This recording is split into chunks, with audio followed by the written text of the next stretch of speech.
Hi friends, ఈరోజు notification చూసినట్టయితే ముఖ్యంగా rail India technical and economic service లిమిటెడ్కి సంబంధించి ఆ యొక్క సంస్థ అప్రెంటిస్ ప్రోగ్రామ్కి సంబంధించి నోటిఫికేషన్ అనేది రిలీజ్ చేయడం జరిగింది.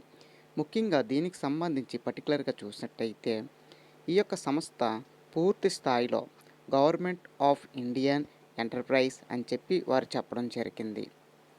పర్టికులర్గా ఇక్కడ మనం చూసినట్టయితే opening date for submission of online application అని చెప్పి ఇవ్వడం జరిగింది. ఈ యొక్క అప్లికేషన్ అనేది మనకు అందుబాటులో 22వ తారీఖు 4వ నెల 2021న అందుబాటులోకి రావడం జరుగుతుంది.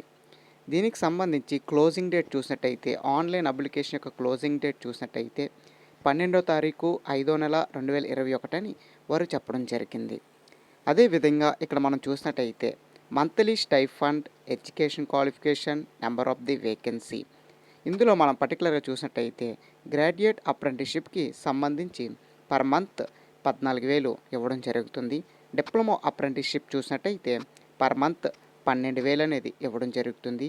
ట్రేడ్ అప్రెంటిస్షిప్ ITI పాస్ అయిన అభ్యర్థులకు పర్ మంత్ 10,000 చొప్పున ఇవ్వడం జరుగుతుందని వారు చెప్పడం జరిగింది.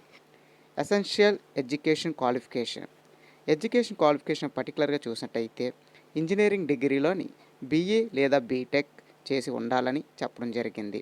లేదా నాన్ ఇంజనీరింగ్ గ్రాడ్యుయేటెడ్ అంటే గ్రాడ్యుయేటెడ్ స్టూడెంట్స్ BA లేదా BBA లేదా బీకామ్ ఇందులో ఎవరైతే పాస్ అయి ఉంటారో వారు కూడా ఎలిజిబిలిటీ అని చెప్పడం జరిగింది. అదేవిధంగా ఇంజనీరింగ్ డిప్లొమో దాంతోపాటు ITI పాస్ అయిన అభ్యర్థులు కూడా ఎలిజిబిలిటీ అని చెప్పడం జరిగింది. టెక్నికల్ కేటగిరీ చూసినట్టయితే 76, నాన్ టెక్నికల్ కేటగిరీ 20 పోస్టులు, డిప్లొమా కేటగిరీ 15, ITI కేటగిరీ 35, మొత్తం కలిపి 146 పోస్టులు అనేది తీయడం జరిగింది. అదేవిధంగా ఇక్కడ పర్టికులర్గా చూసినట్టయితే ఎడ్యుకేషన్ క్వాలిఫికేషన్ అనేది ఆల్రెడీ చెప్పడం జరిగింది. ఏదైనా గుర్తింపు పొందిన యూనివర్సిటీ నుంచి పాస్ అయి ఉండాలని వారు పర్టికులర్గా చెప్పడం జరిగింది. దాంతోపాటు ఇక్కడ మనం ఎలిజిబిలిటీ సెటారీ చూసినట్టయితే ఎలిజిబిలిటీ అంటే దీనికి సంబంధించి పర్టికులర్ ఎలిజిబిలిటీ అనేది అడగడం జరిగింది. ఇక్కడ మనం చూసినట్టయితే the qualification prescribed shall be from a recognised university లేదా institute is related discipline with a minimum 60% pass అయి ఉండాలని చెప్పడం జరిగింది. అది కూడా general category, economical weaker section అభ్యర్థులు ఎవరైతే ఉంటారో వారు తప్పనిసరిగా వారి యొక్క డిగ్రీలోని మినిమం 60% మార్కులతోటి రావాలి. అదేవిధంగా డిప్లొమో అయితే డిప్లొమో లేదా ITI అయితే ITI, ఈ యొక్క 3 కేటగిరీకి సంబంధించి జనరల్ లేదా ఎకనామికల్ వీకర్ సెక్షన్ కేటగిరీ వారు మినిమం 60% మార్కులతో పాస్ అయి ఉండాలని చెప్పడం జరిగింది. అదేవిధంగా 50% marks in aggregated in case of OBC non creamy layer అంటే ఎకనామికల్ వీకర్ సెక్షన్స్ ఎవరైతే ఉంటారో OBC. అదేవిధంగా OBCలోని నాన్ క్రిమిలియర్ ఎవరైతే ఉంటారో వారు కూడా 50% మార్కులు వస్తే సరిపోద్దని వారు చెప్పడం జరిగింది. అదేవిధంగా SC ST physical handicapped persons ఎవరైతే ఉంటారో వీరు తప్పనిసరిగా 50% మార్క్స్తో పాస్ అయి ఉండాలని వారు చెప్పడం జరిగింది. ముఖ్యంగా మనం ఇక్కడ చూసినట్టయితే ఇది పూర్తి స్థాయిలో ఇక్కడ మనం ఈ పాయింట్ అనేది చూసినట్టయితే యాజ్ పర్ NATS పోర్టల్ ద్వారా పాస్, ఈ యొక్క NATS అంటే నేషనల్ అప్రెంటిస్షిప్ ట్రైనింగ్ స్కీమ్ ద్వారా రిజిస్ట్రేషన్ అవ్వాల్సి ఉంటుంది. రిజిస్ట్రేషన్ అయిన తర్వాత అక్కడ ఒక నెంబర్ అనేది జనరేట్ అవ్వడం జరుగుతుంది. ఆ యొక్క నెంబర్ తోటి మనం అప్లికేషన్ అనేది అప్లై చేయాల్సి ఉంటుందని వారు చెప్పడం జరిగింది. అయితే ఈ యొక్క NATSకి సంబంధించి ఆన్లైన్ అప్లికేషన్ అంటే ఏ విధంగా రిజిస్ట్రేషన్ అవ్వాలి దానికి సంబంధించి లింక్ అనేది ఈ యొక్క వీడియో కింద నేను మెన్షన్ చేయడం జరుగుతుంది. ఆ యొక్క లింక్ మీద క్లిక్ చేస్తే డైరెక్ట్గా దీనికి సంబంధించి రిజిస్ట్రేషన్ ఫామ్ అనేది ఓపెన్ అవ్వడం జరుగుతుంది. మీరు చాలా సులువుగా మీరు అప్లై చేయడానికి చాలా ఈజీగా ఉంటుందని నేను చెప్తున్నాను ఫ్రెండ్స్. అదేవిధంగా మనం ఇక్కడ చూసినట్టయితే జనరల్ ఇన్స్ట్రక్షన్స్ అని చెప్పి ఇక్కడ 5th పాయింట్ ఇవ్వడం జరిగింది ఫ్రెండ్స్.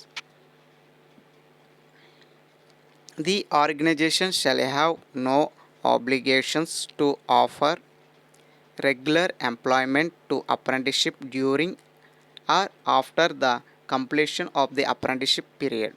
అంటే దీనికి సంబంధించి మనం చూసినట్టయితే ఇందులో మనకి రెగ్యులర్ ఎంప్లాయ్మెంట్ అనేది ఏమాత్రం వర్తించదని వారు చెప్పడం జరిగింది. ఇది కేవలం 1 ఇయర్ అప్రెంటిస్ ట్రైనింగ్ మాత్రమే వర్తిస్తుందని చెప్పడం జరిగింది. అదేవిధంగా అప్రెంటిస్‌షిప్ కంప్లీట్ అయిన తర్వాత ఇక్కడ ఎటువంటి జాబ్స్ కూడా వారు ఇవ్వడం జరగదు. కానీ అప్రెంటిస్ కంప్లీట్ అయిన తర్వాత 1 ఇయర్ అప్రెంటిస్‌కి సంబంధించిన వారు సర్టిఫికేట్ అనేది ఇవ్వడం జరుగుతుంది. సెకండ్ పాయింట్‌లో మనకు అదే చెప్పడం జరిగింది friends. Duration of the apprenticeship training. The apprenticeship training is only for 1 year and shall not be extend అని చెప్పడం జరిగింది. కేవలం ఈ యొక్క అప్రెంటిస్‌షిప్ అనేది 1 ఇయర్ మాత్రమే ఉంటుంది. అంతకు మించి ఎక్కువ అనేది ఉండదని వారు చెప్పడం జరిగింది. అదేవిధంగా ఇక్కడ మనం చూసినట్టయితే ఎనదర్ ఇన్ఫర్మేషన్ ఏంటంటే పర్టికులర్గా ఈ యొక్క అప్రెంటిస్ ట్రైనింగ్ పీరియడ్‌లోని మనకు వారు రూమ్ గానీ, ఫుడ్ గానీ ఎటువంటివి కూడా వారు అలౌ చేయరు. అంటే అలౌ చేయడం అంటే ఆ యొక్క సంస్థ నుంచి ఎటువంటి సహకారం ఉండదని వారు చెప్పడం జరిగింది. దానికి సంబంధించి పూర్తి ఖర్చు అనేది మనమే పెట్టుకోవాల్సి ఉంటుంది. రూమ్ గానీ, ట్రావెలింగ్ గానీ, ఫుడ్ గానీ వీటికి సంబంధించి మీ యొక్క ఓన్ మనీ అనేది పెట్టుకోవాల్సి ఉంటుందని వారు చెప్పడం జరిగింది. అదేవిధంగా దీనికి సంబంధించి రిజిస్ట్రేషన్ లింక్ అనేది నా యొక్క వీడియో కింద అనేది ఇవ్వడం జరుగుతుంది. ఈ యొక్క వీడియో కింద అనేది ఇవ్వడం జరుగుతుంది. ఆ యొక్క లింక్ మీద క్లిక్ చేస్తే డైరెక్ట్‌గా దీనికి సంబంధించి ఆన్లైన్ రిజిస్ట్రేషన్ ఫామ్ అనేది ఓపెన్ అవ్వడం జరుగుతుంది. అది రిజిస్ట్రేషన్ కంప్లీట్ అయిన తర్వాత మీకు నెంబర్ అనేది రావడం జరుగుతుంది. ఆ యొక్క రిజిస్ట్రేషన్ నెంబర్ వచ్చిన తర్వాత ఆన్లైన్ అప్లికేషన్ అప్లై చేయమని ఆ యొక్క లింక్ కింద ఇంకో లింక్ అనేది పెట్టడం జరుగుతుంది. రిజిస్ట్రేషన్ నెంబర్ వచ్చిన తర్వాత ఆ యొక్క నెంబర్ తోటి ఈ యొక్క రైట్స్ కంపెనీకి సంబంధించి ఆ యొక్క అప్లికేషన్ అనేది అప్లై చేసుకోవడానికి చాలా సులువుగా ఉంటుందని నేను చెప్తున్నాను ఫ్రెండ్స్. ఎందుకంటే దీనికి సంబంధించి అప్లికేషన్ రిజిస్ట్రేషన్ ప్రాసెస్ అనేది చాలా ఎక్కువగా ఉంటుంది. చాలామంది కన్ఫ్యూజ్ అవుతారు కాబట్టి ఆల్రెడీ దానికి సంబంధించి ఒక వీడియో అనేది నేను తయారు చేయడం జరిగింది ఫ్రెండ్స్. మీరు చాలా సులువుగా ఆన్లైన్ అప్లికేషన్ అనేది చేసుకోవచ్చు. అదేవిధంగా రిజిస్ట్రేషన్ కంప్లీట్ అయిన తర్వాత మీకు వచ్చిన రిజిస్ట్రేషన్ నెంబర్ తోటి ఈ యొక్క అప్లికేషన్ అనేది అప్లై చేయాల్సి ఉంటుంది ఈ యొక్క అప్రెంటిస్‌షిప్‌కి. ఆ యొక్క రిజిస్ట్రేషన్ నెంబర్ అనేది వచ్చిన తర్వాత అప్లికేషన్ ఎలా అప్లై చేయాలి, ఆ యొక్క లింక్ ఈ యొక్క వీడియో కింద నేను మెన్షన్ చేయడం జరుగుతుంది ఫ్రెండ్స్. అదేవిధంగా మా యొక్క ఇన్ఫర్మేషన్ మీకు నచ్చినట్టయితే ఈ యొక్క వీడియోని మీ యొక్క ఫ్రెండ్స్‌కి కూడా షేర్ చేయండి ఫ్రెండ్స్. అదేవిధంగా thank you for watching this video.